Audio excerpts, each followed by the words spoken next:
Tu épouses une femme, elle est sérieuse, mais aujourd'hui, la femme la manque comme toi. Tu épouses une femme, elle est généreuse, mais aujourd'hui, la femme là est chiche comme toi. Tu épouses une femme, elle est gentille, aujourd'hui, la femme là est méchante comme toi. Parce que l'esprit de ta famille est entré en elle. Sarah ne mentait pas. C'est Abraham qui a pris le mensonge à Sarah. Il dit, mange, je t'en prie. Et le jour que Dieu est venu pour donner le bébé à Abraham, Dieu a dit à Abraham, Sarah a dit, elle a ri. Et Dieu a demandé à Sarah, tu as ri. Elle a encore menti. Qui l'a pris le mensonge? C'est son mari qui l'a pris à mentir. Est-ce qu'Abraham a discuté?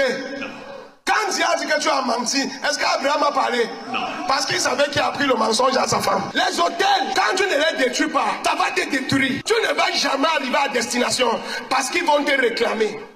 Moïse aussi a fait cette erreur. Quand Dieu a appelé Moïse, il a dit à Moïse, va sauver mon peuple. Dieu lui a donné la puissance. Dieu lui a donné l'onction. Moïse est parti. Arrivé en route, Dieu a apparu à Moïse et a voulu tuer Moïse. Et heureusement que la femme de Moïse connaissait le mystère des autels. La Bible dit, elle a circoncisé son enfant et elle a jeté le sang sur Moïse. Elle a dit, celui-ci est en alliance avec moi. Moi, j'ai un autel et mon autel parle pour mon mari. Et Dieu a laissé Moïse vivre. Parce que Moïse était un Égyptien. Le nom de Moïse voulait dire enfant de Mami Wata. Moïse veut dire enfant de Mami Wata. C'est ce que Moïse veut dire.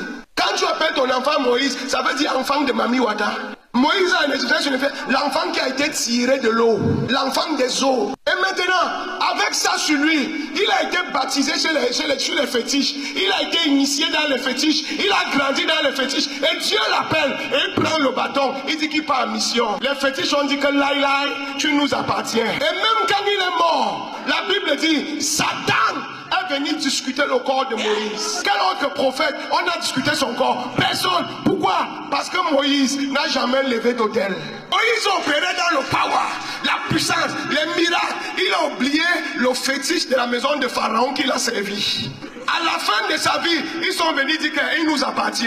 Il ne s'est jamais déconnecté. Il nous a jamais renoncé. Et il n'a jamais bâti un hôtel pour se connecter à un nouveau Dieu. Donc il nous appartient toujours jusqu'à aujourd'hui. Genèse 26, verset 7. Lorsque les gens du lieu faisaient des questions sur sa femme, il disait, c'est ma sœur. Voici Isaac, le fils d'Abraham. Lui aussi, il n'a pas détruit l'hôtel familial. Isaac aussi, à son tour, n'a pas détruit l'hôtel familial.